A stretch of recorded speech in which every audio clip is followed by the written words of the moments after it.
반갑습니다. 오늘은 결혼과 가족에 대해서 살펴보도록 하겠습니다.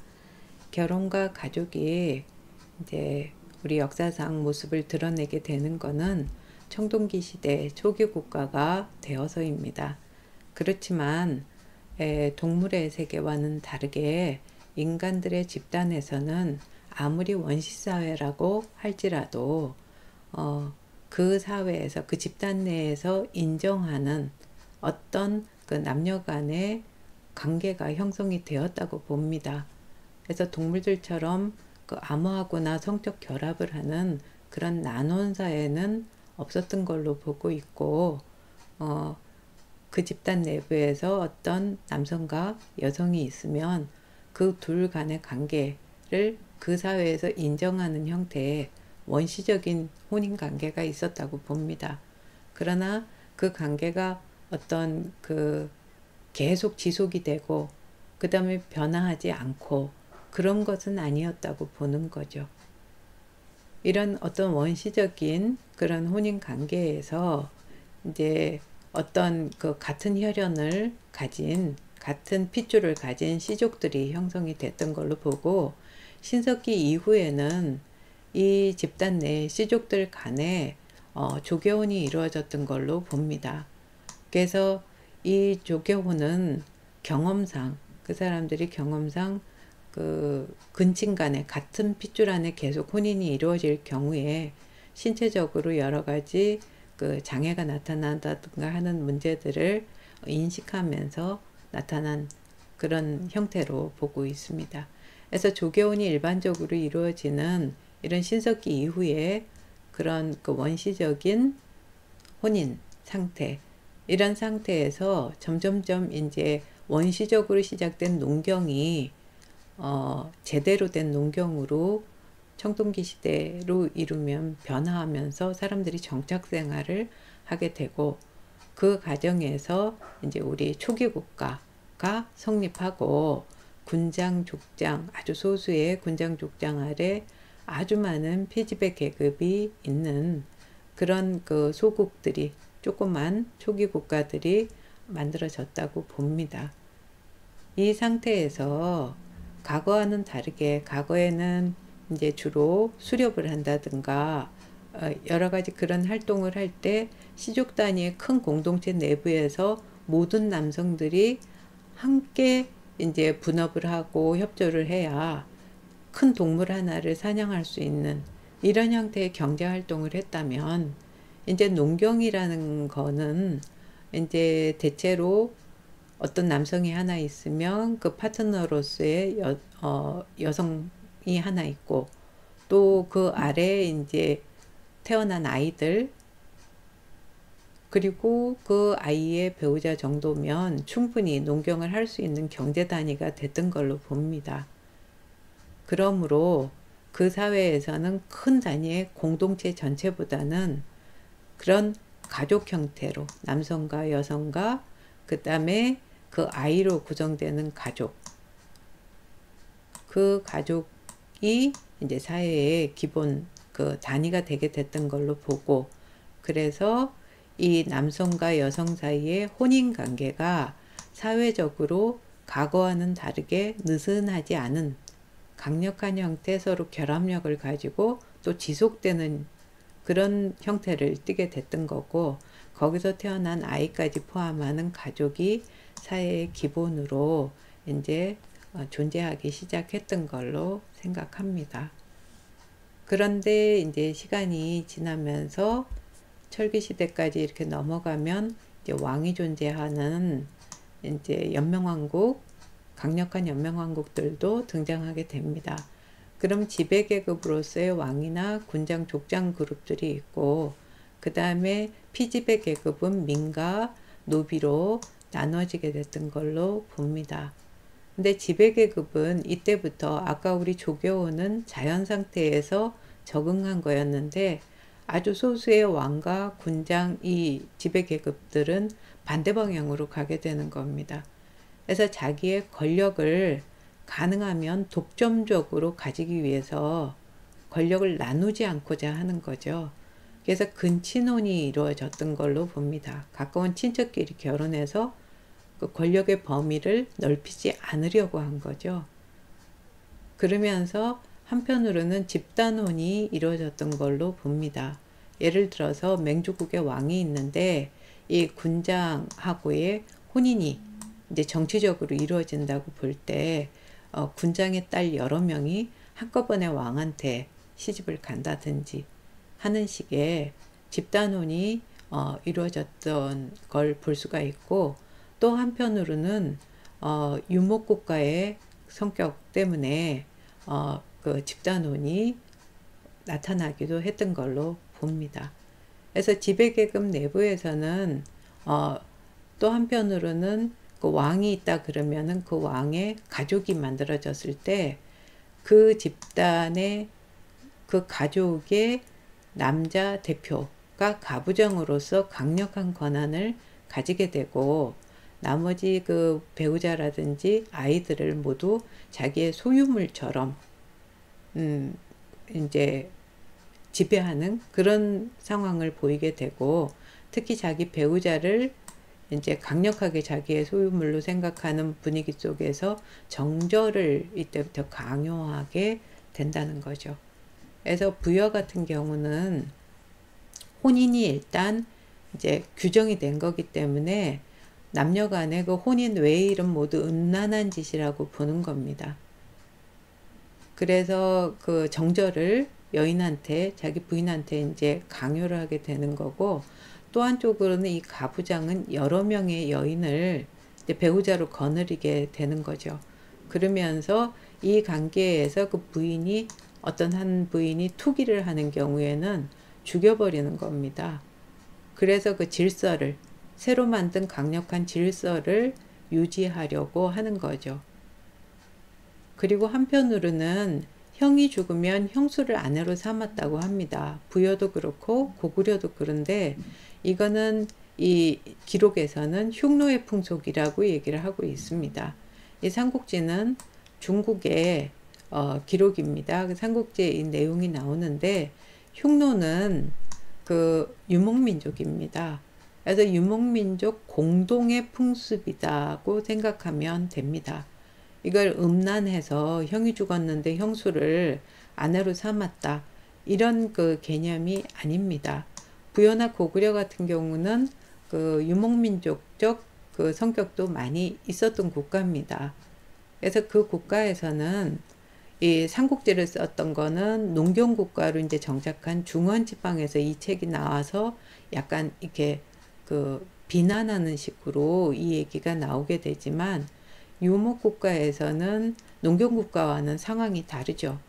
그래서 농경국가는 어떤 한 곳에서 이렇게 이제 농사 짓는 곳을 중심으로 해서 사는 곳이 마련이 되고 정착을 하고, 그 안에서 대부분 이제 농경지가 이렇게 나눠져 있고, 그러니까 그 안에서 형도 있고 동생도 있고 해갖고서는 그 집단들이 이렇게 모여 삽니다. 그 상태에서 그 형이 죽으면 그 형수 같은 경우는 계속 거기서 살면서 아이들을 키우면서 살고, 옆에 있는 동생이나 누가 이걸 도와주고, 그리고 그 형의 재산도 형수하고 그 아이들이 가지고 있는 상태에서 이 형수한테 정절을 강요해서 형이 죽고 나서도 뭐 재혼을 하지만 않게 한다면, 그렇다면 그 재산은 이 집단 전체에 계속 남아있게 됩니다. 그러나 유목국가 같은 경우는 정착을 하지 않고 계속 이동을 합니다. 이동을 하지만 한 부족 단위로 이렇게 만들어져 있죠. 그 부족이 이제 그 전체적으로 제일 큰 아들부터 시작해서 독립해서 이렇게 나가서 넓은 영역 안에서 유목을 하면서 이제 돌아다니는 겁니다. 그런데 형이 죽어버리면 그 형수 같은 경우에는 이렇게 돌아다니는 유목 생활을 스스로가 할 수가 없고, 아이들도 어린 경우에는, 그러면은 누군가 하고 이제 조교원이나 뭐 이렇게 해가지고서는 다른 집단의 누구하고 재혼을 하게 된다면, 그렇다면 그 형이 가지고 있었던 모든 재산과 그 다음에 형의 자식들은 남의 아이가 되고 남의 재산이 되게 되는 겁니다. 이거를 방지할 필요가 있는 거죠. 그래서 유목국가에서는 그 형수의 일종의 그 생활을 보장해 주기 위해서, 그리고 어린 조카들을 이렇게 부양하는 의무를 주게 하기 위해서 동생한테 형수를 아내로 삼게 하는 겁니다. 이거는 흉노뿐만 아니고 구약 성경에 나오는 그 유목국가 당시에 그 유목국가들이라든지 그 다른 모든 그 유목국가에서 공동적으로 나옵니다. 서양 같은 경우에도 이런 현상이 드러나게 되는 거죠. 그래서 기본적으로 이 형사치수제라고 그러는 집단혼입니다. 이런 집단혼들은 그 지배층 내부에서 어떤 재산이라든지 권력을 유지하기 위한 그런 방책의 하나로 볼 수가 있는 거죠. 이런 상황에서 한쪽에서 피지배 그 계급 같은 경우에는 민과 노비로 구분이 되게 되는데, 노비는 어떤 혼인이나 가족이 의미가 없습니다. 그거는 그 자연적으로 뭐 혼인을 할 수 있겠죠.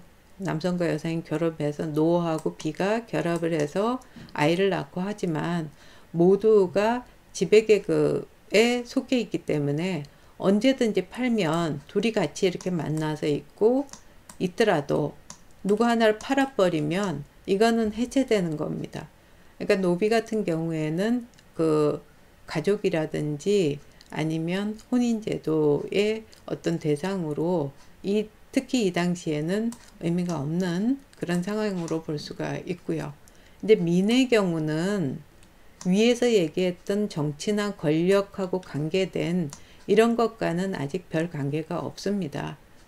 그런데 민은 주로 뭐가 중요하냐면 노동력이 중요합니다. 혼인을 할 때. 그래서 구매혼 형태가 노동력을 사는 거죠. 그런 형태의 혼인이 일어나게 됩니다.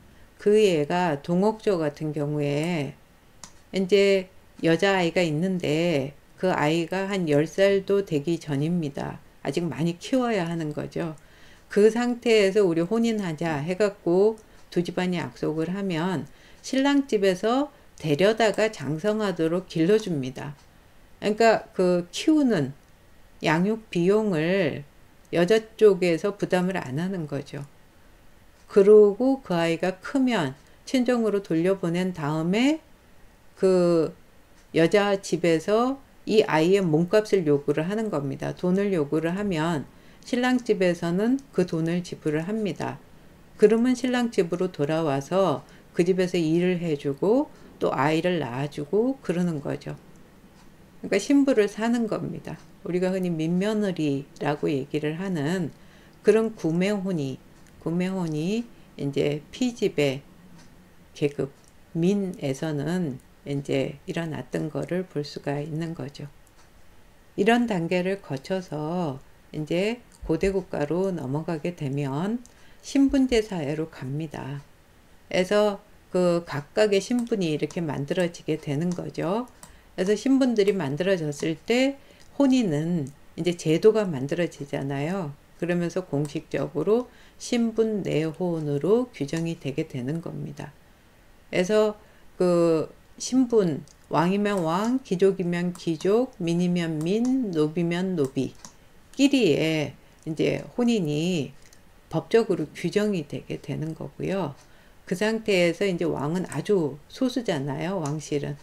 그러니까 이 왕실과 귀족 간의 이제 혼인은 이루어질 수가 있는 거죠. 같은 집의 신분으로서. 그렇지만 왕실은 가능하면 그 범위를 넓히지 않기 위해서 여전히 근친혼을 합니다. 특히 신라 같은 경우는 골품 제도는 굉장히 강력한 그런 그 근친혼 제도를 보여주게 되는데, 이 과정에서 이제 혼인과 이제 거기에서 태어난 아이들 뭐 이런 걸로 해갖고 우리가 흔히 친척이라고 얘기하는 친족 집단이 만들어지게 됩니다. 그래서 가족이 확대된 범위에 이제 친족이 만들어지게 되는 거죠. 그래서 그 친족들 간의 연자제가 형성이 되게 되는 겁니다. 그래서 나는 아무 잘못도 안 했는데 다만 반역을 일으킨 누군가의 친족이기 때문에 그래서 같이 처벌을 받는 이런 연좌제가 시작이 되게 되죠.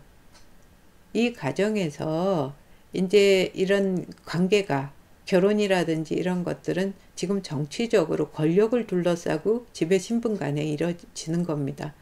그렇기 때문에 어떤 남자와 여자 사이에 사랑으로 이루어진 결합 이런 것들은 이 관계에서 이루어지지 못하면 첩이라는 형태로 축첩을 해서 첩으로서 존재하게 되는 겁니다. 그래서 신라 같은 경우 관료에서도 이 친속들 친척 위주로 가게 되는데 우리가 흔히 뭐 성골 진골 이렇게 얘기하지만 이제 일골 이골 이런 등급이 나눠지게 되는 겁니다.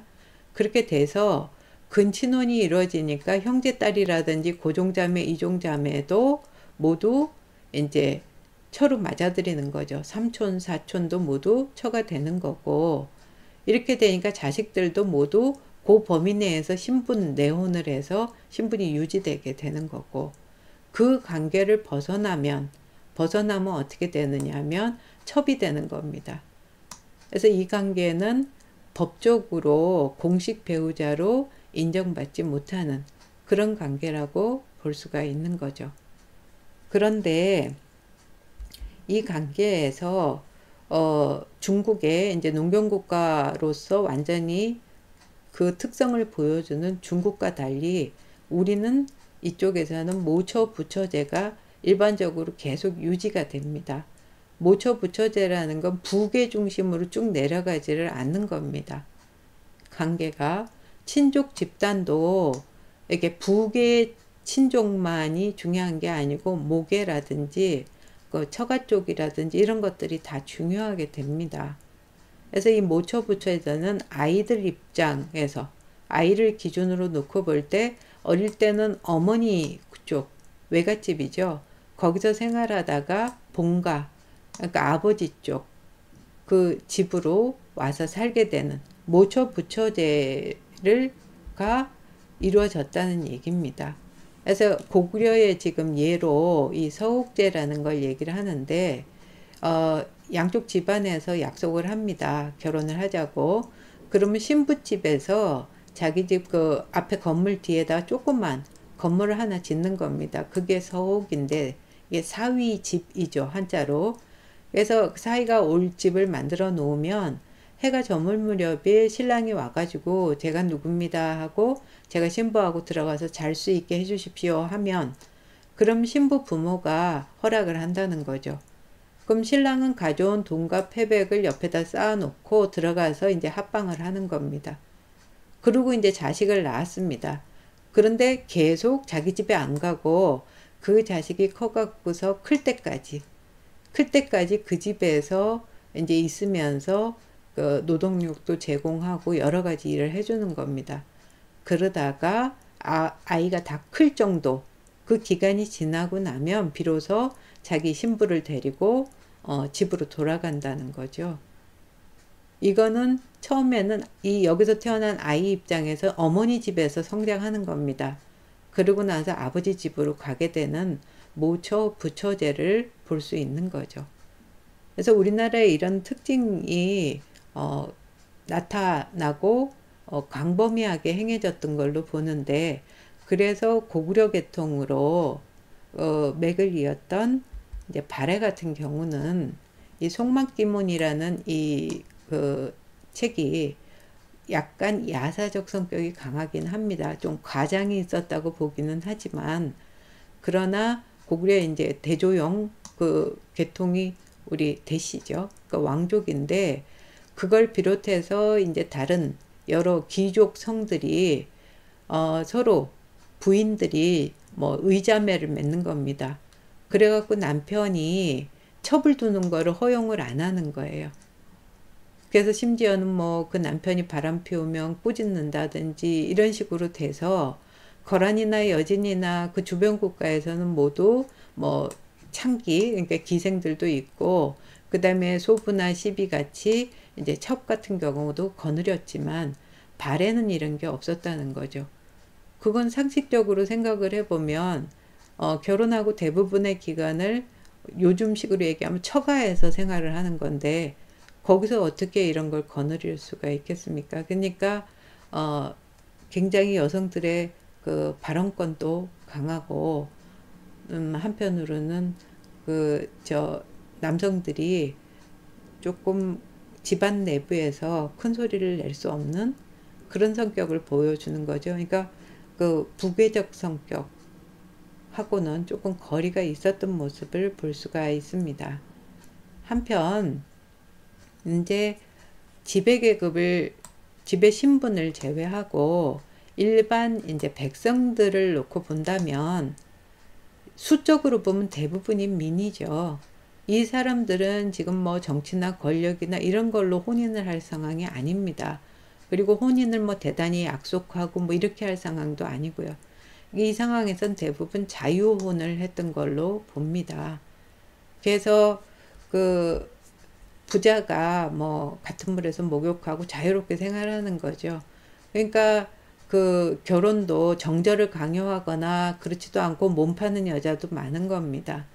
그래서 시집 장가갈 때도 남녀가 그저 사랑하면 바로 혼례를 치르는 걸로 그렇게 돼서 남자집에서 되게 돼지고기하고 술 보내갖고 이제 같이 뭐 이렇게 잔치 간단하게 하는 이런 상황이고, 이 상황에서 이전 시기하고 좀 달라진 점이라면 신부집에서 과거에는 구매원으로 돈을 받고 신부를 팔았었습니다. 근데 이제 세상이 바뀌면서 딱 자유스럽게 서로 혼례를 치르는 거고, 그리고 같이 생활하는 거고, 신부집에서 재물을 받고 딸을 팔지는 않는 그런 분위기로 조금 바뀌었던 상황을 볼 수가 있습니다. 이런 그 피지배 신분들, 그래서 그 피지배 신분들의 이런 자유스러운 혼인은 이후로도 계속 지속되는 걸로 볼 수가 있습니다. 그러니까 지배 신분 내부에서 여러 가지 혼인관계의 변동이나 다양한 제도들이 나타나지만 그 피지배 신분 내부에서는 자유롭게 서로 결합하고 남녀 간에 무슨 이렇게 큰 이렇게 장벽이 있거나 그런 것들은 없었던 걸로 볼 수가 있는 거죠. 한편으로 이 시기부터는 우리가 이제 고려장이라는 거에서 조금 변화가 오게 된다는 거죠. 고려장은 흔히 잘못 알려지기로는 고려시대 때 그 나이가 든 사람을 산속에 들어가서 이제 뭐 버리는 그런 제도라고 얘기를 하고, 또 이제 한쪽에서는 그거는 역사 기록에도 안 나오는 걸 봐서는 일제시기 때 우리 민족을 깎아내리기 위해서 그 일본에서 조작한 거다라는 설도 나오고 하는 그 단어가 고려장이라는 겁니다. 그러나 실제로 이거는 고려라는 거가 고구려의 다른 이름입니다. 그러니까 고구려 시대부터 이제 이루어지던 어떤 장례 풍속이라는 의미로 볼 수가 있는데, 그거는 고대 국가 이전에 고구려도 아주 초기 이럴 때 이루어지던 장례 형태를 이제 단어로 얘기를 했던 걸로 볼 수가 있습니다. 한마디로 얘기하면 전 세계적으로 이루어졌던 늙은이를 갖다 버리는 그런 형식의 장례라고 보면 되겠습니다. 사람이 자연적인 상태에서 동물하고 달랐던 거는 같이 나눠 먹으면서 개체수가 늘어나고 해가지고서 존속할 수 있었습니다. 그렇지만 그 집단 내부에서 노동력을 상실한 그런 노인들에 대해서 그 집단이 책임질 수 있게 된 거는 또 시기가 조금 더 지나야 가능했던 겁니다. 그러니까 그 집단이 일을 앞으로 지금 못하고 앞으로도 할 가능성이 전혀 없는 이런 노인들을 책임질 수 있는 사회 경제적 수준이 아니었을 때는 그 노인들은 자연스럽게 도태가 되는 겁니다. 예를 들어서 저쪽에 알래스카 같은 경우에는 그 나이 든 사람이 더 이상 일을 못하게 되면 가죽배를 타고 바다로 그냥 나갑니다. 그래서 이제 죽게 되는 거죠.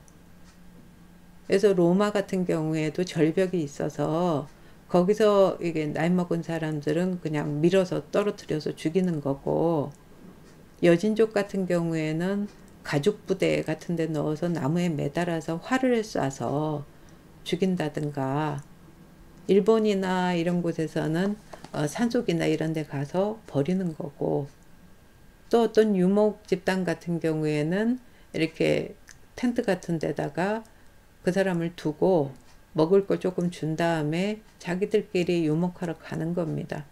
그래서 어느 순간 이렇게 돌아와 봤는데 사망했으면 그 시신을 처리를 하는, 이런 아주 보편적인 겁니다. 노동력을 상실한 노인을 이제 버리는 그런 형태의 장례 풍속이죠. 근데 이제 시기가 좀 지나고 여기 우리가 봤던 것 같은 이 시기는 이제 고대 국가입니다. 그래서 이런 시기로 넘어오면 이제 사회경제적으로 농업도 발달하고 이렇게 되면서 조금 내가 덜 먹으면 그 노인도 죽이지 않고 그 먹여 살릴 수 있는 시기로 넘어오는 거죠. 그렇지만 과거로부터 쭉 갖다 버렸는데 굉장히 부담스러운 그 노인을 굳이 데려다가 그 부양한다는 거가 젊은 쪽에서는 굉장히 부담스러운 일입니다. 쉽게 잘 이루어지지가 않겠죠. 근데 이제 고대 국가가 되면 국가에서 이제 밑에 있는 사람들을 감당을 해야 되는데, 그렇게 해서 가서 죽은 이 사람들이 그 뼈다귀가 길에서 굴러다닌다든가, 그 나이가 들어서 죽을 무렵이 되면 불안해서 민심이 흉흉하다든지 이런 것들은 사회적으로 절대로 바람직한 게 아니죠. 국가 입장에서는. 그러니까 국가에선 국가 전체가 그 사람들을 책임질 수 있는 상태가 아니기 때문에 그 단위를 가정으로 생각을 하게 된 겁니다. 그래서 유교나 이런 곳에서 강조하는 게 2단계부터 집에 그 이념으로 나왔을 때 춤과 더불어서 효를 강조하는 것은, 여기 밑에 보면 어린 아이가 아들이죠. 아들이 이 밑에 보면 늙을 노자입니다. 늙은이를 바치고 있는 겁니다.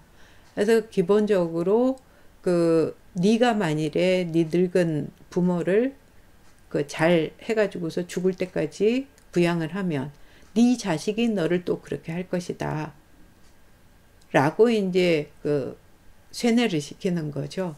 그렇게 해서 이게 쭉 이어지게 되면 뭐 그 사이에 효자들 이렇게 상도 좀 주고 막 이렇게 해가지고서 사회 기반으로 삼게 되면 사회가 굉장히 안정이 되게 됩니다.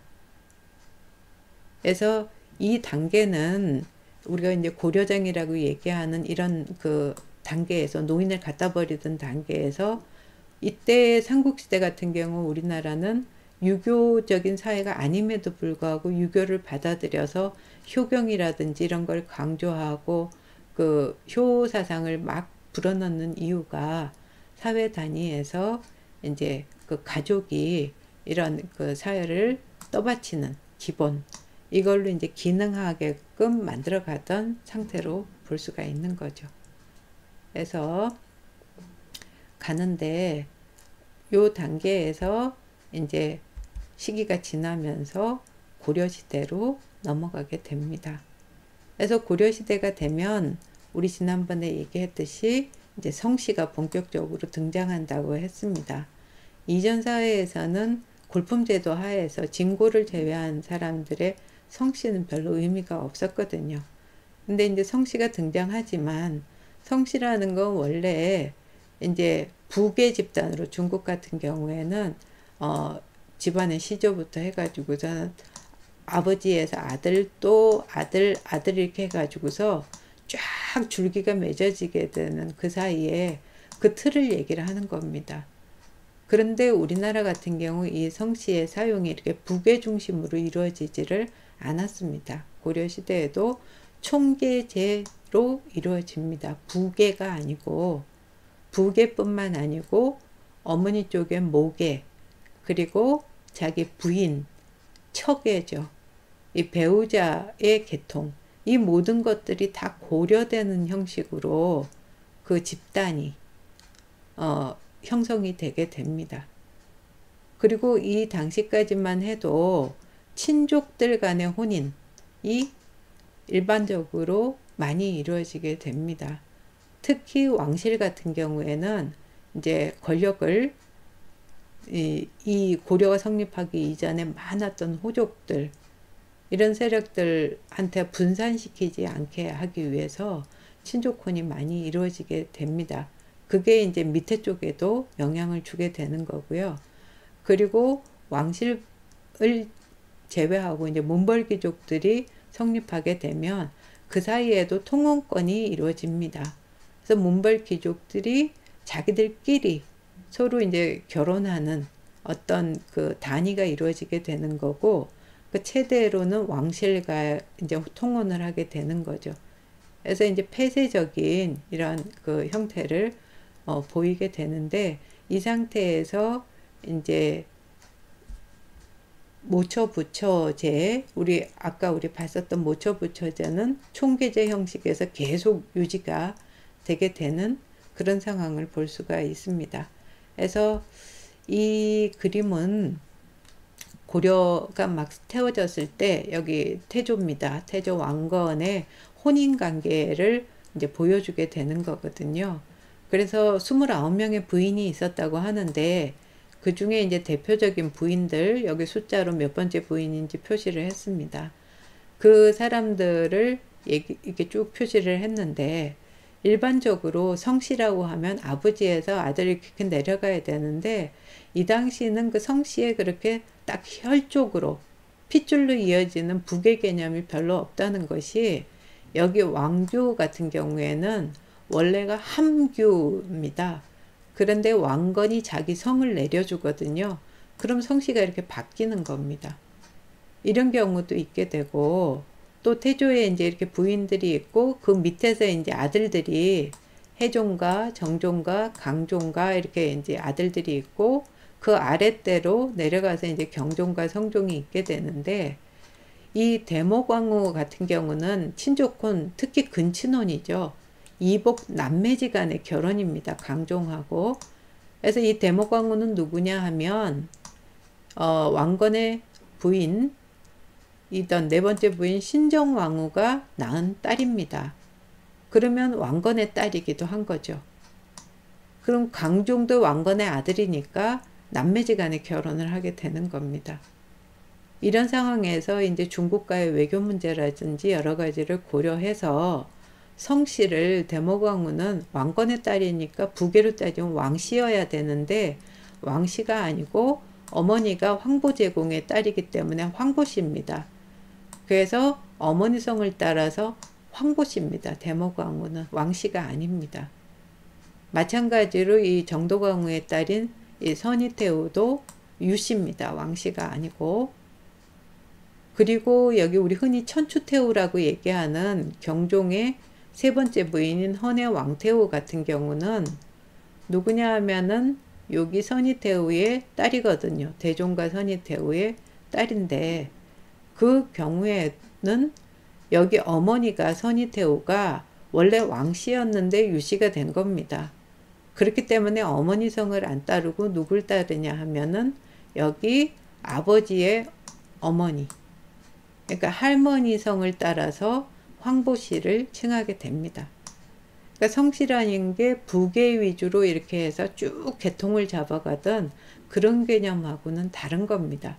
그리고 근친혼, 친족혼 간의 결혼도 많이 이루어져서 고려시대는 몽골 간섭기, 원 간섭기가 되기 전까지 왕실의 첫 번째 부인은, 왕의 첫 번째 부인은 무조건 근친혼으로, 친족 간의 결혼으로 이루어지게 됐었던 겁니다.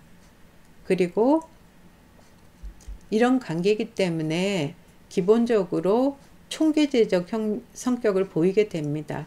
그래서 나를 기준으로 놓고 볼 때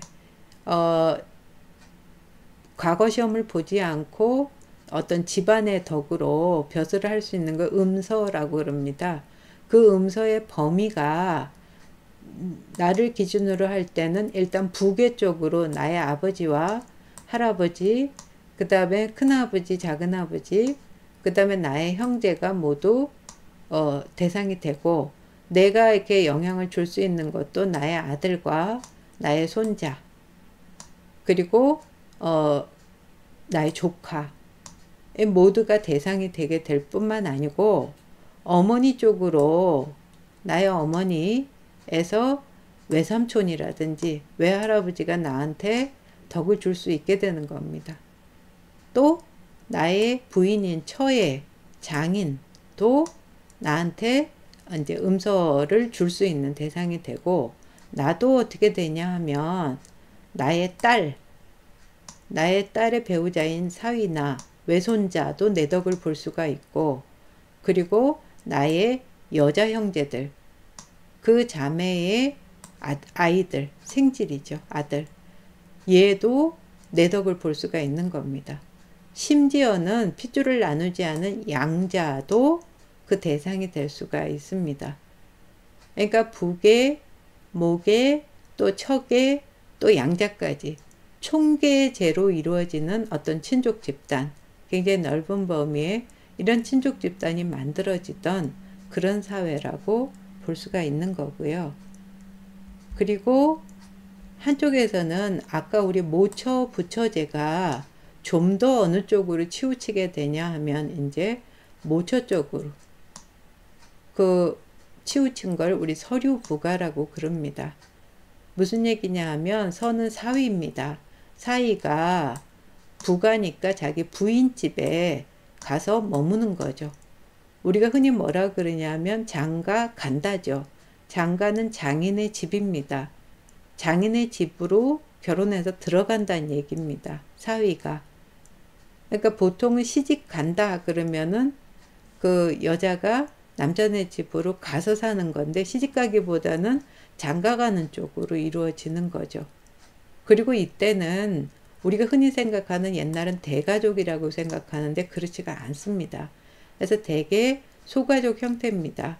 그러니까 장인 장모하고 딸하고 사이하고, 그리고 그들 사이에 아이 한두 명하고 같이 사는 정도. 나이가 많은 장인 장모가 없을 경우에는 그 때로는 모처 부처제에 입각해서 필요한 경우에는 이 사위가 들어오지 않고 아들이 와서 살 수도 있습니다. 그럴 경우에도 대개 소가족으로. 그래서 나이 든 부모가 죽고 난 다음에는 대개 그 부부와 그 자식들이 거주하는 이런 형태의 소가족 형태가 일반적이었다고 볼 수가 있습니다. 그래서 우리 여길 보면 이거 이규보라는 사람의 사례인데, 이 사람은 일찍 고아가 됐습니다. 그러다가 결혼을 한 거죠. 그래서 자기 장인네 집에 장가 와서 이제 살게 된 겁니다. 그래서 이 당시 분위기가 남자가 장가를 들면 여자 집에 가서 거주하면서 필요로 하는 모든 걸 처가에서 다 해결을 해주는 거죠. 그래서 이런 분위기 속에서 서류부가혼이 일반적으로 이루어지는 이런 성격을 볼 수가 있고, 그러다 보니까 어떻게 되냐 하면은 일부 일처제가 아주 공공연하게 이루어지겠죠. 처가에 가서 생활을 하는데 거기서 어떻게 다른 여자를 거느리고 살 수가 있겠습니까? 그러니까 일반적으로 일부 일처 경향이 강하게 됐던 거고, 이 상황에서 여성들이 결혼한 다음에 일반적으로 이제 부모를 모시고 생활하고 이렇게 된다면 권리 주장도 그쪽에서 강하게 할 수 있는 상황이 되는 거죠. 그래서 일반적으로는 균분상속입니다. 발언권은 여성이 강하고요. 그래서 결혼을 했건 안 했건 아들이건 딸이건 간에 똑같이 나눠서 재산을 나눠주게 되는 거고, 그러면 의무도 같이 가는 거죠. 그러니까 부모를 모시는 문제도 그렇고, 아니면 제사를 지내는 것도 돌아가면서 제사를 지내는 걸 윤회봉사라 그럽니다. 근데 그 제사를 지내는 게 오늘날처럼 뭐 집에서 이렇게 지내기보다는 이때는 주로 사찰에서 절에서 지내기 때문에 그 비용을 돌아가면서 뭐 분담을 한다든지 이런 걸로 볼 수가 있는 상황이죠. 그래서 굉장히 오늘날하고 어떻게 보면 더 유사한 그런 시대였다고 볼 수가 있는데, 그러다가 원나라 간섭기로 들어가게 된 겁니다. 이 당시가 되면 우리 지난번에 살펴봤듯이 이 원나라 황실하고 왕이 이제 혼인관계를 맺어서 부마국가가 됐다고 그랬습니다. 그리고 많은 이제 세족들이, 강력한 권한을 가지게 된 세족도 혼인을 선호하게 됩니다. 왜냐하면 그 인종차별주의였던, 그 당시에 종족차별주의였던 원나라에서의 입지를 높이기 위해서는 그게 필요하다고 생각해서 국제혼이 많이 이루어지게 된 겁니다. 그리고 몽골은 유목국가입니다.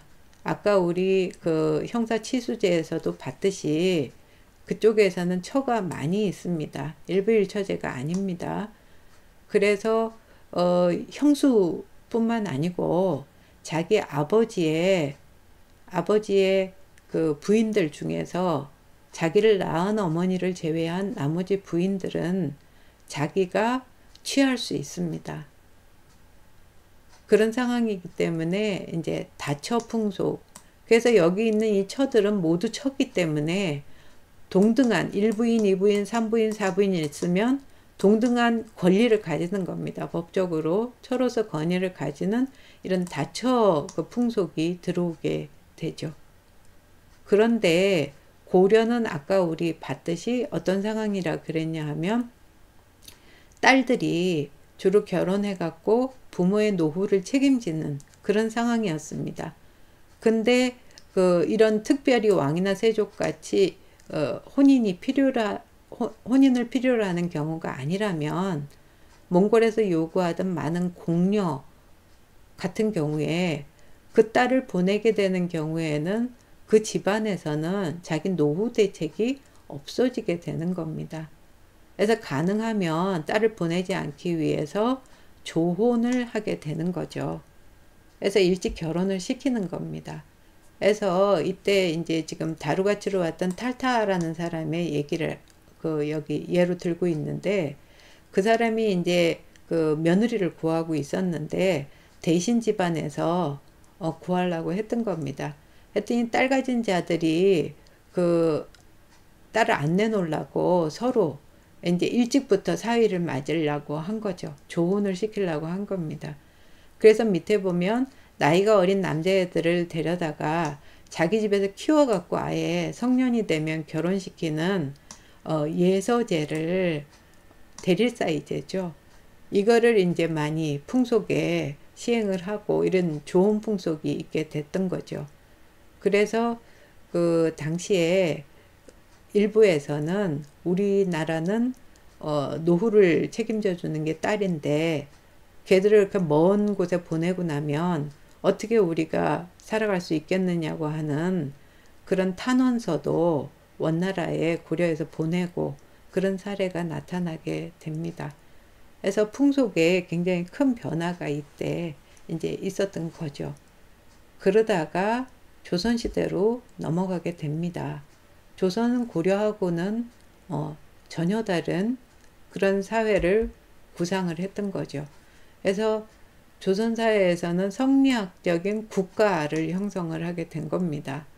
유교 국가라는 게 수신제가 치국 평천하 이렇게 얘기하듯이 나라가 곧 집입니다. 가정, 우리 가족 할 때 가죠. 그래서 이 가정이 확대된 형태의 나라가 하나의 집안으로 임금이 그 위에 가부장으로서 기능하는 게 성리학적 국가입니다. 그래서 이 성리학 국가에서는, 유교에서는 기본적으로 인간으로서 윤리를, 일륜을 가져야 한다고 보는 거죠. 동물하고 구별되는 그 본능에 의한 게 아니고 절제된 그런 일륜을 강조하는 게 유교 국가입니다. 이런 일륜을 강조하는 국가에서 상강을 그 인간 사이의 관계로 강조를 하게 되는 거죠. 상강이라는 거는 임금과 신하, 그 다음에 부모와 자식, 그 다음에 남편과 아내와의 관계가 사회의 기본 틀이 된다고 보는 겁니다. 그래서 그 상강에 입각해서 상강오륜을 우리 강조하는 거죠. 그러면서 뭐를 강조하냐 하면 동성불혼을 강조하는 겁니다. 인간이 동물도 아닌데 어떻게 같은 핏줄끼리 결혼을 하느냐. 그래서 단순하게 근친혼이라든지 친족혼뿐만 아니고 성이 같은 경우에는 같은 김씨면 결혼을 못한다 하는 동성불혼을 이제 규정을 하게 된 겁니다. 그리고 동시에 뭘 주장하냐 하면 부계 중심으로 사회 틀을 잡게 되는 거죠. 그래서 남자 중심으로 해서 쭉 이렇게 내려가는, 성씨도 부계 중심으로 가고 집안도 전부 부계 중심으로 가는 이런 틀을 이제 강조를 하게 됩니다.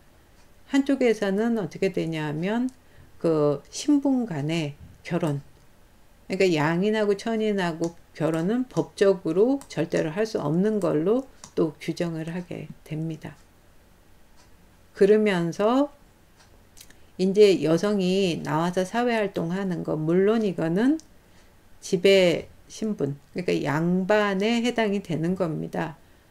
그 여인들이 함부로 그 고려시대처럼 함부로 나가서 사회활동하고 이런 것들은 옳지 않다고 봐서 결혼도 연애하고 자유롭게 결혼하는 게 아니고 중매 결혼을 하는, 그러면서 남성과 여성 사이에는 그 완전히 서로 간에 이제 거리를 명확히 하는 내외법을 강조를 하게 됩니다. 그 과정에서 이제 일부일처제를 강조합니다. 아까 고려 원나라 간섭기 이후로는 다처제였습니다. 처가 여럿, 이거는 있을 수가 없다는 거죠. 성리학적으로 하늘에 해가 하나 있으면 달이 하나 있고 음양의 조화에 의해서 음과 양이 하나하나 이렇게 되는 거지 어떻게 여러 그 처가 있을 수 있느냐 이렇게 되는 겁니다. 그래서 왕도, 왕비는 살아있는 상태에서는 한 명만 존재할 수 있습니다. 그럼 나머지는 뭐가 되냐 하면 전부 첩이 되는 겁니다. 이거는 뭐 자기가 사랑해서건 인간의 본능에 의해서건 간에 첩은 여럿을 둘 수가 있으나 그러나 처는 하나밖에 없다 라는 거가 공식적으로 이제 규정이 되게 되는 거고요. 또 한쪽에서는 어떻게 되냐 하면 서어를 차별하기 시작합니다. 고려시대까지는 그 처가 여럿이면 자식들도 여럿이 있는데 그 자식들에 대해서 그 첩의 자식 이라고 할지라도 크게 차별을 하지 않았습니다. 그러니까 사회생활을 하는데 큰 차별을 받지 않던 서얼들을 완전히 법제적인 처와 구분되는 첩의 자식으로 해갖고 차별하기 시작하는 겁니다. 그래서 서울 차별이 굉장히 심해지게 되는 이런 상황이 되게 되는 거고요. 그래서 우리 여기 보면 혼례라는 거는 두 성의 좋은 점을 합쳐서 위로는 종묘입니다. 사당, 그러니까 죽은 조상을 받들고 아래는 후손을 잇는 것이다 라고 얘기를 하는 거죠.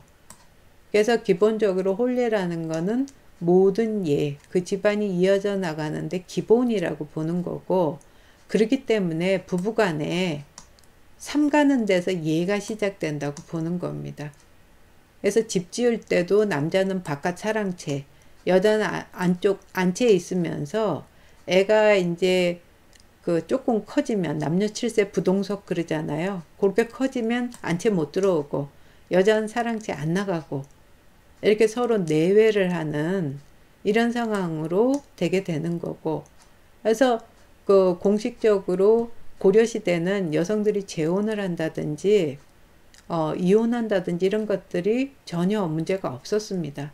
그러나 이제 재혼을 하거나 아니면 이제 그 간통을 하거나 뭐 이렇게 해서 실행한 부녀자들은 그 당사자뿐만 아니고 아들과 손자가 모두 과거시험을 볼 수가 없게 되는 거고, 서울들도 그 과거시험 문과를 볼 수 없는 대상으로 해갖고 그 유교적인 틀을 가족제도와 혼인제도에다가 도입을 하게 되는 겁니다. 그러나 이런 그 정부의 지침이 법적으로 할 수 있는 거는 이루어지겠으나 일반 사회 풍속으로는 그 금방 바뀌기가 어렵습니다. 특히 경제하고 연관되고 이런 경우가 있다면 그게 남기어가 온 풍속하고 균분상속이 계속 이어지게 됐던 이유입니다. 그래서 여전히 서류부가혼이죠. 남자들이 여자 집에 장가 가는 그런 풍속이 이어지게 됐고, 그리고 그거하고 연관돼서 재산을 그 아들, 딸 구별 없이 결혼했건 안 했건 똑같이 나눠주는 풍속도 계속 이어지게 됐던 겁니다. 그래서 이 편지는 임진왜란 때 김성일이라는 사람이 자기 부인한테 죽기 전에 마지막으로 보냈던 편지입니다.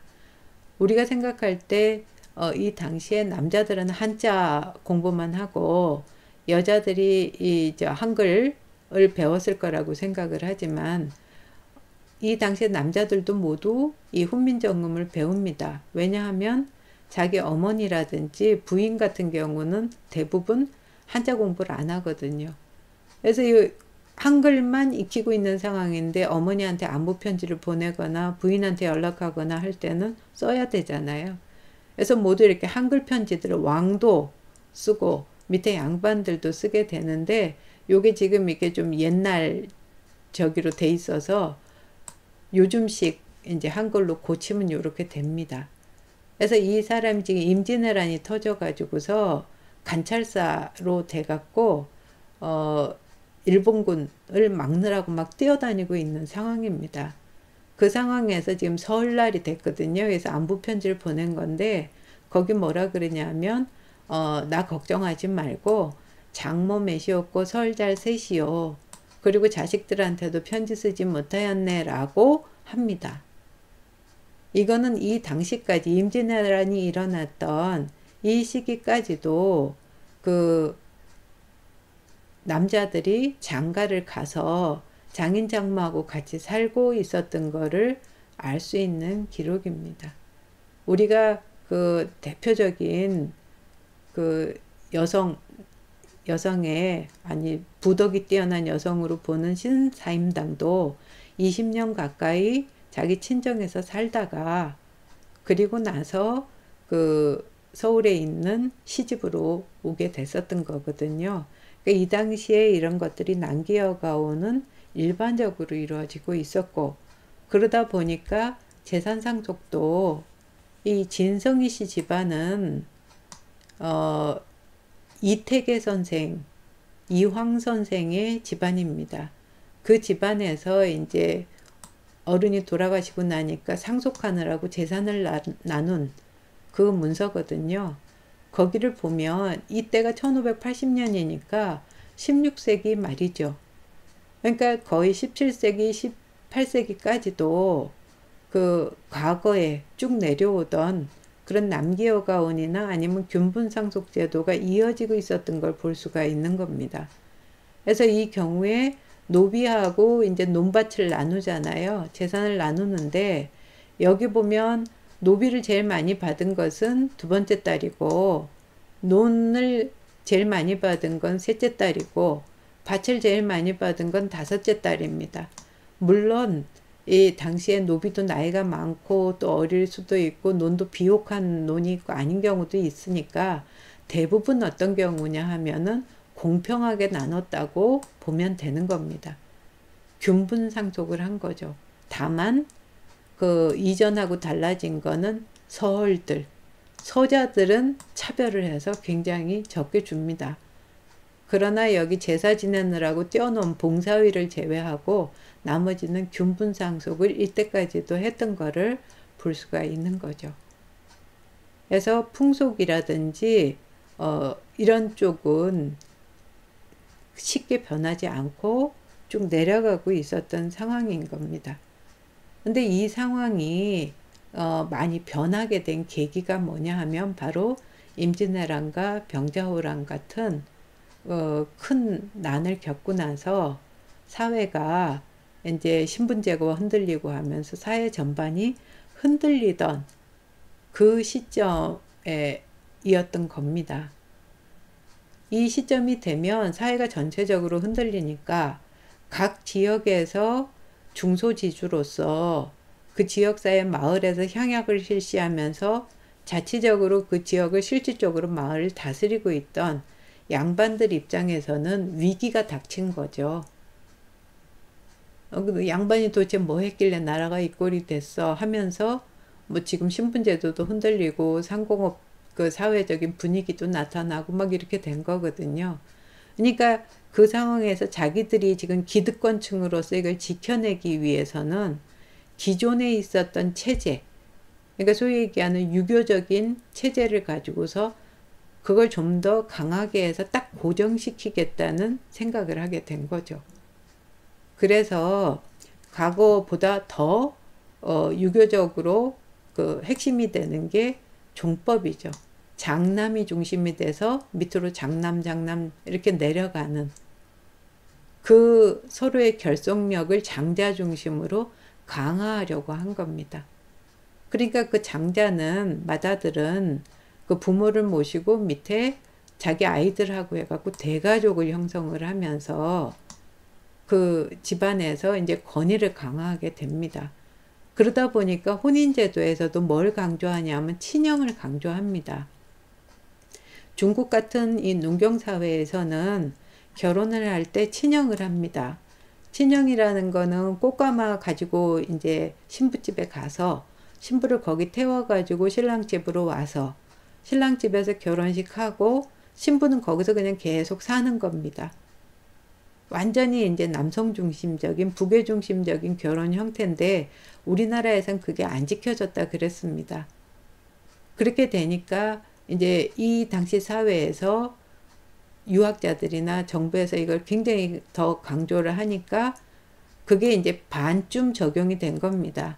그래서 반친형이라고 그러는데 처음에는 한 1년 정도 해가 바뀌기 전까지는 결혼하고 신부집에서 결혼하고 거기서 살다가 돌아오는 것. 점점 기간이 짧아진 거죠. 그래서 그 마지막에는 사흘밤만 자고 결혼식 신부집에서 하고 신랑집으로 오는 이런 방식의 반친형이 이루어지기 시작합니다. 그렇게 되면 어떻게 되냐면 여성들은 이제 더 이상 자기 친정에서 부모를 모시거나 무슨 일을 하지 못하는 존재가 된 거죠. 그래서 출가 외인이라는 이제 말이 생기게 된 겁니다.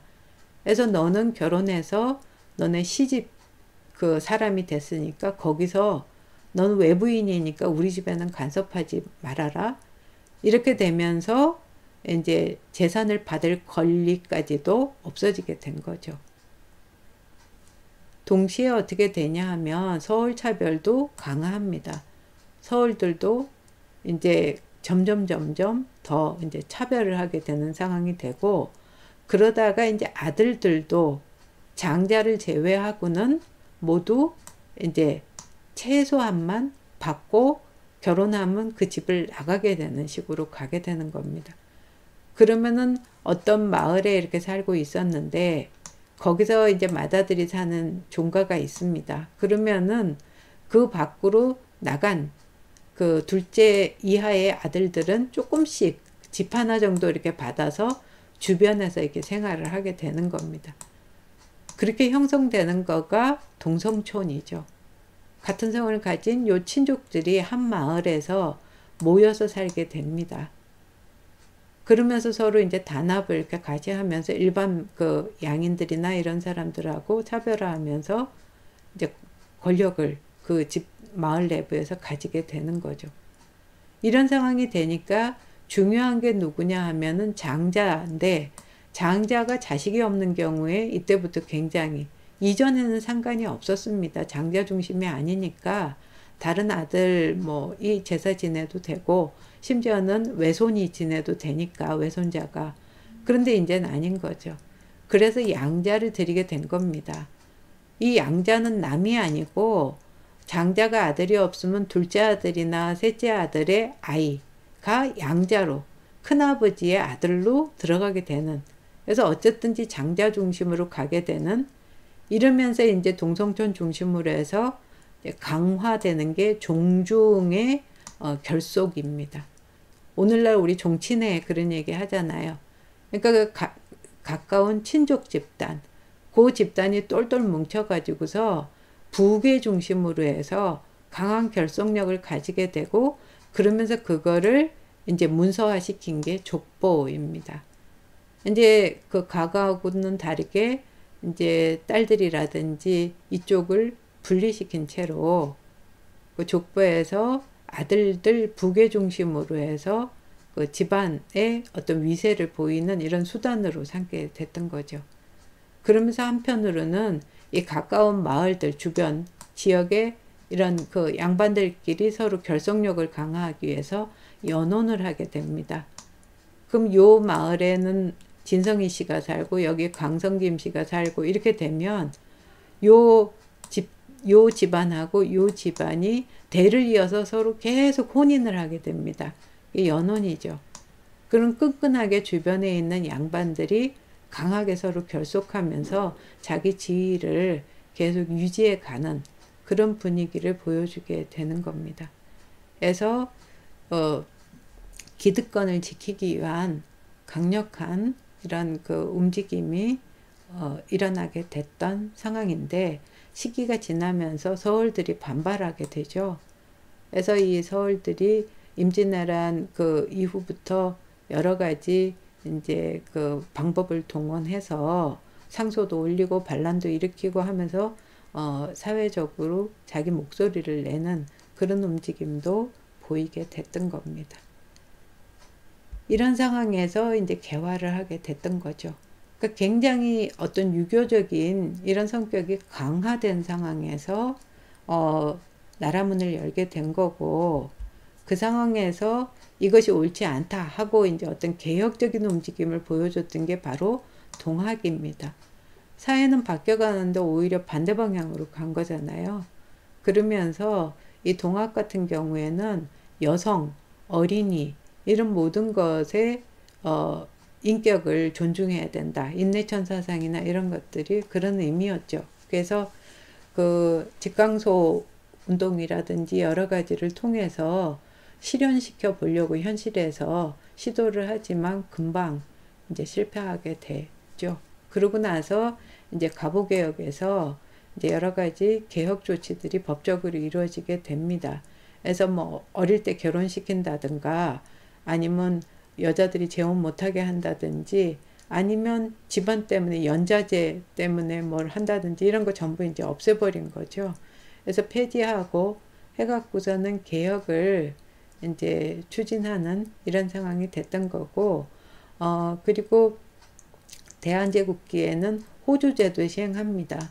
그러니까 이전에도 국가에서 세금을 받기 위해서 호적도 정비를 했었고, 그 다음에 토지, 양안 정리해갖고 토지 장부도 만들고 했었지만, 그거는 그냥 세금을 받기 위한 어떤 장부 이런 걸로 볼 수가 있지만, 이때는 그 근대 국가에서 모든 국민을 완전히 이제 장부로 호적을 만들어서 거기다 전부 편입을 시켜가지고 관리하려고 하는 시도였던 걸로 볼 수가 있습니다. 그런데 이후 이제 일제 시기가 되면서 이 호주제가 이제 그 식민 통치의 수단으로 악용이 되게 된 거죠. 그거는 이 호주라는 존재가 우리 조금 전에 굉장히 강화된 맏아들들로 중심이 되는 그 집안의 중심인 이 사람은 사람들이 우리 집안의 어른이시다 라고는 하지만 법적으로 무슨 권한을 받은 건 아니었습니다.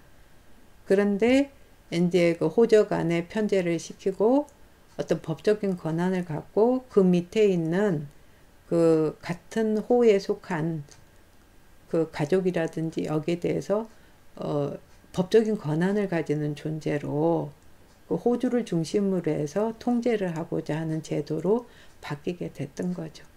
그러니까 그런 상황에서는 상대적으로 그 호의 구성원들인 가족들은 굉장히 그 가부장적인 호주한테 좀 구박을 당하고 핍박을 당하는 그런 상황이 만들어지게 됐던 겁니다.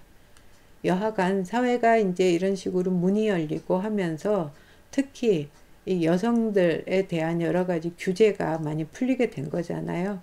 그래서 자유연애가 많이 이루어지게 되고 신식결혼도 이루어지고 다른 한쪽에서는 여권운동도 일어납니다. 그래서 여성을 교육을 시키고 여성도 그 권한을 가지고서 무언가를 할 수 있는 그런 사람으로 돼야 된다라는 얘기를 이제 하게 됐던 건데, 그러고 나서 일제시기로 넘어가게 됩니다. 넘어가게 됐는데 지난번에 얘기했듯이 일본 같은 경우에 내지는 그 근대 국가로서 법체, 헌법이 만들어지고 법체계에 의해서 민법에 따라서 이런 것들이 규제를 받지만 식민지로서 조선 같은 경우는 총독이 마치 임금처럼 명령으로 하는 거거든요. 그래서 민법이 아니고 민사령을 가지고서 여러 가지 법적으로 이제 규제를 하게 됩니다. 일제시기 넘어가면. 근데 이 민사령에 의해서 혼인신고라는 게 나오게 됩니다. 그러니까 과거에는 혼인을 하면 그 집안이나 이런 데서 혼인하고 그 주변에 있는 그 집단이, 속한 집단이 인정을 하면 혼인이 되는 거잖아요. 근데 이제는 법적으로 혼인신고를 해야 또 그 권한을 부부로 승인을 받을 수 있는 이런 그 체제로 넘어오게 된 겁니다. 그리고 한쪽으로는 총독부에서 이제 의례준칙이라는 걸 만들면서 간혼상제, 그러니까 여러 가지 모든 의례, 특히 이 혼인 제도도 이제 규제를 하게 되는 거죠. 그러니까 간습인데 이 사회 간습을 어떤 법으로 이제 규제하는 이런 체제로 넘어가게 됩니다. 그런데 일제시기는 우리 지난 시간에도 얘기했듯이 지주라든지 그 소수의 상공인, 그 상공업자 같은 경우는 총독부의 비호를 받으면서 굉장히 이제 잘 먹고 잘 살게 됐지만 대부분의 농민이라든지 밑에 있는 노동자 같은 경우들은 굉장히 살림이 어렵게 돼서 양자 간의 차이가 커지게 된 거거든요.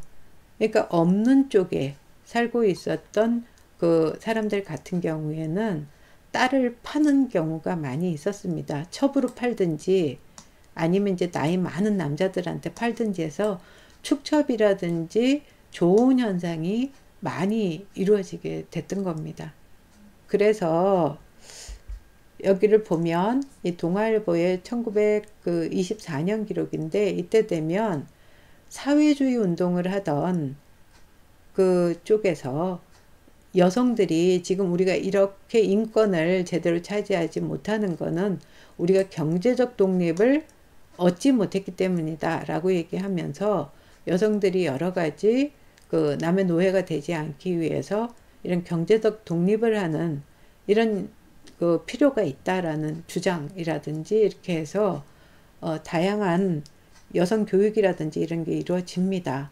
그러나 그런 상황에서 이건 1931년의 기록인데 이건 일종의 그 폭로기사 같은 거여서 이렇게 뭐 무슨 창 제사에서 이렇게 가려져 있이 나오는데 제사 공장입니다. 그러니까 실 만드는 공장 그 사례를 얘기를 하면서 거기 나오는 이제 여성들 얘기를 합니다. 13살부터 거기서 이제 공장에서 일하는 여자들이 있는데 그 사람들이 그 나이에 벌써 시집 갔다가 이혼당해서 온 사람이나 시집살이가 싫어서 이제 도망온 사람도 있고 강제 결혼을 했다가 도망온 사람도 있고 이런 보통학교 졸업도 못한 사람이 있어서 보통학교도 졸업 못한 사람이 제일 많고 또 이혼당해서 온 사람이 많은 상황이라는 거죠. 이런 상황인데 더욱이나 이 공장 내부에서는 또 감독이나 이런 사람들이 여기 있는 일하는 여성들을 성적으로 수탈하는 이런 일들이 많이 일어났다는 기록이 있는 겁니다. 그러니까 기본적으로 그 여성들의 그 위치가 굉장히 그 사회가 바뀌었다 그래도 일제 시기 같은 경우에는 오히려 과거와 같은 첩이 되거나 축첩이 굉장히 일반적으로 이루어집니다. 어린 나이에 팔리거나 이런 일들이 많이 이루어졌던 상황인 걸 볼 수가 있는 거고요. 한쪽에서는 우리 나라가 이제 대한제국이 망하게 생기고 그 제국주의 침탈을 받으면서 해외로 많이 나갔습니다. 근데 또 한편에서는 그냥 간도 쪽 이쪽이 아니고 모집을 해갖고 하와이라든지 이런 데 농장으로 사람들이 많이 갔거든요. 그래서 노동자로 갔는데 거기서 이제 결혼을 못하게 되니까 사회 문제도 되고 해서 사진신부라는 게 생기게 됩니다. 그래서 그 사진만 보내가지고서 그쪽에서 그 사진을 보고 이쪽에 있던 조선의 그 여인들이 결혼을 하려고 그쪽으로 가게 되는 거거든요. 이렇게 사진신부가 꽤 많이 나가게 됐었는데 노동자로 나갔던 남성들 같은 경우는 상대적으로 교육 수준이라든지 그 당시에 여러 가지 경제 여건이 좋지 않은 상황이었지만 이 사진 신부들은 주로 이제 선교사를 매개로 하거나 해서 기독교 사상도 가지고 있고 또 교육도 제법 받고 그리고 굉장히 진취적인 성격의 여인들이 많이 있었습니다. 그래서 이 사진 신부들이 가서 그 하와이에서도 자리 잡고 또 미국 본토로도 진출하고 해서 이후 그쪽에서 지역사회에서 자리를 잡거나 아니면 독립운동을 할 때 여러 가지 지원이 된다든지 그런 역할을 하는 경우도 있었습니다. 이런 이제 상황이 됐는데 이제 일본이 만주로 진출하고 중국하고 전쟁하고 미국하고 전쟁하면서 이제 막 전쟁을 하게 되는 분위기로 가게 되면서부터는 이전에는 식민지로 완전히 이렇게 분리시키고 있었던 조선에 대해서 이제 뭐 내선일체라든지 강조하면서 여러 가지 이제 해유적인 그런 제도들을 하게 되는 겁니다. 그 중에서 이제 창씨개명이 이루어집니다. 이거는 일단 그 한쪽에서 그 하나로 만들고자 하는 의도가 있었던 거죠. 그러니까 이전에 우리 호주제가 만들어지고 일제시기에 이용이 됐다고 하더라도 이강수라고 딱 이름을 들으면 도요토미 히데요시 이렇게 부르는 일본 이름하고는 완전히 구별이 되죠. 그러니까 그 식민지하고 내지가 딱 호칭해서 이제 구별이 되던 이런 상황인데 창씨개명은 일본식 시를 만들어서 이름을 바꿔가지고서는 이제 완전히 등록을 하라는 그런 제도였습니다. 그래서 최근에 뭐 창씨개명을 했다는 거 가지고 그 막 비판을 하는 친일파의 대표같이 이렇게 하는 그런 자료들이 그 주장들이 나오는 경우도 봤는데 창씨개명은 그 당시에 80% 이상이 전부 했습니다. 이거는 안 하면 그 당시 사회적 생활하기가 어려운 상황이었기 때문에 일반적으로 이루어지던 건데 이 의도가 뭐냐 하면 이 현모양처를 주장하던 거하고 같은 의도였습니다. 일본 입장에서는 현모양처라는 건 우리가 지금 생각할 때 그 조선시대 때 나온 그 개념이 아닌가 이렇게 생각하지만 조선시대는 현모양처가 있을 수가 없습니다. 현명한 어머니 아주 어진 부인인데요. 그 당시에 아이들을 키우는 거는 그 어머니는 집안일이 바쁘고 해갖고 못 키웁니다.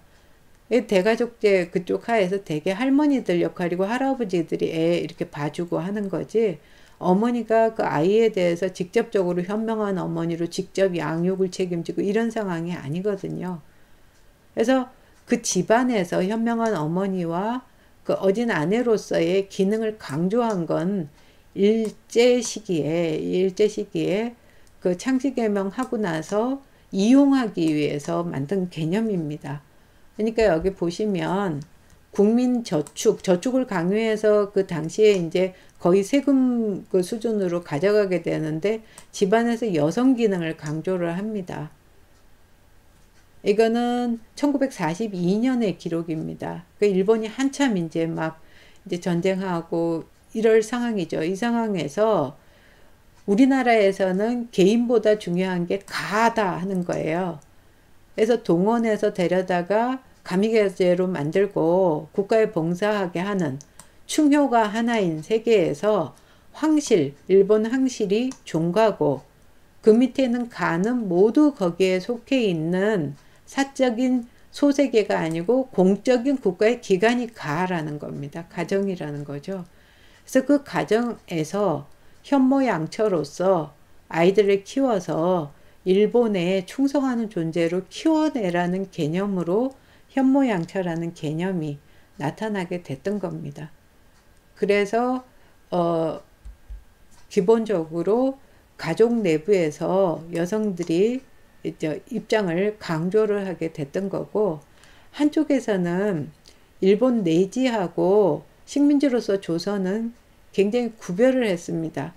그러니까 일본 내지에 있는 사람들이 조선으로 오는 건 얼마든지 올 수 있지만 조선에 살고 있는 사람이 일본으로 이사 가는 거는 규제가 많아서 거의 불가한 상황이었습니다. 이런 상황에서 조선 남성들이, 이게 내가 내지죠. 일본 여인들하고 조선의 남자들하고 결혼하는 경우가 많았고, 그 반대 경우도 있었습니다. 조선으로 진출했던 일본 남자들이 조선 여자하고 결혼하는 경우죠. 이 내선 결혼이 처음에는 이제 좀 비판의 대상이 되다가, 이 일본이 내선 일체를 주장하는 이 상황에선 내선 결혼들이 이루어지게 됩니다. 이렇게 현실적인 이유로 내선 결혼도 하는 경우가 있었던 것을 볼 수가 있습니다. 이런 상황에서 이제 해방이 됐습니다. 해방이 됐는데 다른 모든 거하고 마찬가지로 체제가 달라지니까 남북한이 이 결혼이나 가족관계도 많이 달라졌었습니다. 그래서 일단 대한민국을 보면 일단 가족법이 생깁니다. 일제 시기에는 가족법이 아니고 민사령 형식으로 해서 총독의 명령 형태로 이렇게 규제가 되던 것들이 가족법이 만들어지는데, 가족법이 일제 시기 민사령에서 이제 크게 벗어나기가 처음엔 어려웠던 겁니다. 그래서 이후에 여러 번 이제 개정을 하고 또 개정을 하고 하면서 이제 바뀌어 왔습니다. 이 가족법이 생기게 되고, 이후에 이 전쟁 끝나고 나서 인구가 확 늘게 됩니다.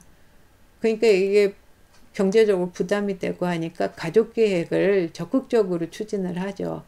그래서 그 출산을 이제 규제하는 쪽으로 가족 계획 사업들이 이루어지게 되니까 이제 인구가 줄어들고 아이를 많이 안 낳게 됩니다. 안 낳게 되면서 핵가족이 등장하는 거죠. 핵가족은 소가족하고 다르게 딱 부부하고 그 자식만으로 구성이 되는 정말 핵가족입니다. 핵가족이 이제 등장하게 되고, 그 핵가족 안에서는 이제 가족계획에서 그 딸 하나만 키우는 집도 많아지게 된 겁니다. 그러니까 과거처럼 어떤 그 아들과 딸을 차별하는 이런 게 나올 수 없게 되는 거죠. 그래서 성적으로 딸 하나 있는 거 교육 잘 시켜가지고서는 그 아들 못지않게 대우하고 이런 성평등이 이루어지기 시작합니다. 그리고 그 이제 딸들이 나가갖고 사회활동을 하게 되면 그 딸들은 결혼으로 인해서 여러 가지 사회에 남아있는 그 불편함, 부당함 이런 것들에 저항하면서 아이를 낳지 않는 사회로 점점점 넘어가게 된 겁니다. 저출산이 되고 결혼도 늦게 하고 이렇게 된 상황에서 지금까지 그 많이 태어났던 사람들 전후에 이런 사람들이 고령화되기 시작하니까 사회 전반적으로 사회가 늙어가는 거죠. 이 상황에서 농촌이나 이런 데서 이제 그 다문화 가족이 많이 만들어집니다. 또 국제화 과정에서 이제 국제 결혼도 많이 늘어났던 거죠. 그러니까 지금까지 쭉 내려오던 그런 체제에서 완전히 흔들리는 상황, 이런 상황이 이루어졌는데 사회 제도 자체가 더 이상 과거와 같은 정착하는 농경사회가 아니게 된 거죠. 아니게 되니까 농경사회에 기반을 둔 가족 제도 자체가 지금 그 위협을 받게 된 겁니다.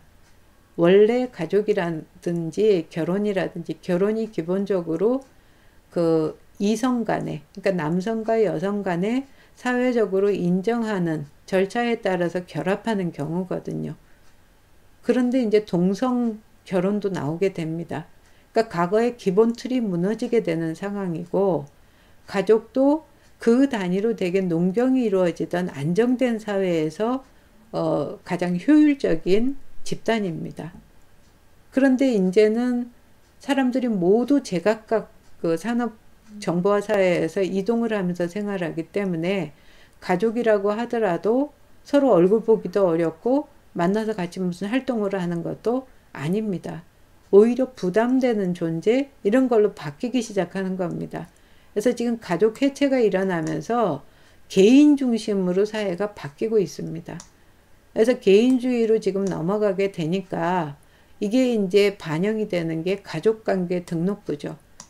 과거에 무슨 그 호적이라든지 이런 데처럼 호주가 있고 그 밑에서 이렇게 세대주나 호주 밑에 속해 있던 가족의 일원이 아니고 개인으로서 그 개인을 중심으로 해서 각각 주변에 어떤 사람들이 있는지가 나오게 되는 거죠.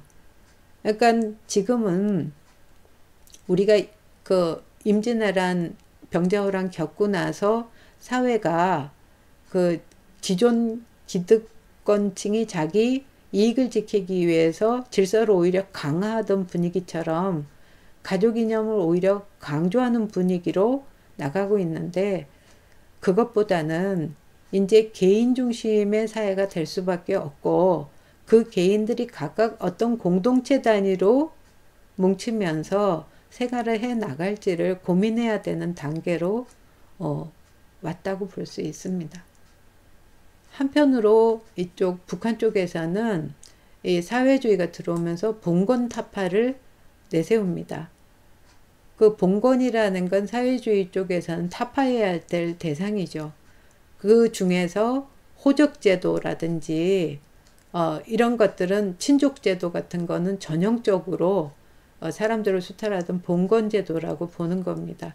그래서 이 구제도를 없애는 봉건타파를 내걸게 되고, 이 사회주의 국가의 공민으로서 그 위치를 강조를 합니다. 그래서 이 공민증을 만들고 거기에 입각해서 모든 것들이 어떤 단위로, 사회주의 단위 자체로 가면서 가정이라는 거는 그 최소 단위로서 그 혁명을 하는 사회주의 혁명의 기초 단위로서만 의미를 부여하는 쪽으로 가게 되는 거죠. 그래서 공민증을 가지고서 그 개인을 뭐 교육도 시키고 배급도 해주고 배치도 하고 이렇게 해서 등록을 시키게 된 거고, 여성을 이제 해방을 시켜서 핍박받지 않는 대상으로 하겠다 그러고, 가정을 혁명화시켜서 여성들이 나가서 이제 사회활동을 하는 존재로 이제 규정을 하게 된 거거든요. 그런데 지난번에 봤듯이 이 북한 같은 경우에는 사회주의지만 주체사관이 들어오고 할 땐 폐쇄적으로 문을 닫아 걸고 좀 비정상적인 그런 그 사회주의 국가가 됩니다. 그 상황에서는 그 우리가 수령이라고 얘기하는 김일성이나 이쪽 체제는 기본적으로 과거에 그 유교 사상에 입각한 마치 왕과 같은 그런 체제로서 그걸 사회주의하고 결합을 시킨 겁니다. 그렇기 때문에 그 안에서 여성들은 나가서 공장에 가서 일도 하고 이렇게 해야 되지만, 가정 내부에서는 어떤 가부장적인 남성의 권위, 이거가 또 살아있는 상황이 되게 되기 때문에 기본적으로 여성 해방이나 가정 혁명화가 이루어졌다고는 보기 어려운 상황이 됐던 겁니다. 이 상황에서 기본적으로 중매혼이라는 것보다는 연애혼이 이루어져야 하지만, 시골이나 이런 데서는 여전히 중매혼도 좀 남아있는 상태로 이제 혼인이 이루어지게 되는 상황이었습니다. 그러다가 이제 경제난이 굉장히 심해지게 됐습니다. 지난번 경제 때 얘기했듯이 2차 경제가 발달하고 하면서 사적으로 이제 재산을 일구고 하면서 이제 그 가정을 혁명화하면서 그 가정에서 나와서 사회에서 여러 가지 활동을 하도록 됐던 여성들이 가정으로 돌아가고 그곳에서 가정에서 아이들을 모두가 타가소에 맡기고 해가지고서는 공적인 인간으로 키워내던 그 아이들을 가정에서 교육시키고 하는 식으로 오히려 이 가족이 더 강화되는 현상이 좀 나타나게 된 겁니다. 그러면서 지금까지 법이 없던 그 가족에 대한 법이 1990년대 돼가지고서 나오기 시작했고 또 개인 재산 이런 것들이 늘어나게 되면서 2000년대 되면은 상속법조차도 이제 나오게 된 겁니다. 그러니까 개인 재산이 상속되고 이런 규정들이 공식적으로 나타내는 이런 상황으로 오게 된 거죠. 그러니까 지금 여러 가지 이제 문제들이 나타나고 있는 거가 대한민국하고 북한하고는 지금 이 가족 내에서 혼인과 가족제도의 변화도 전혀 다른 패턴의 그런 문제점을 가지고 있는 상황이라고 할 수 있습니다. 수고하셨습니다.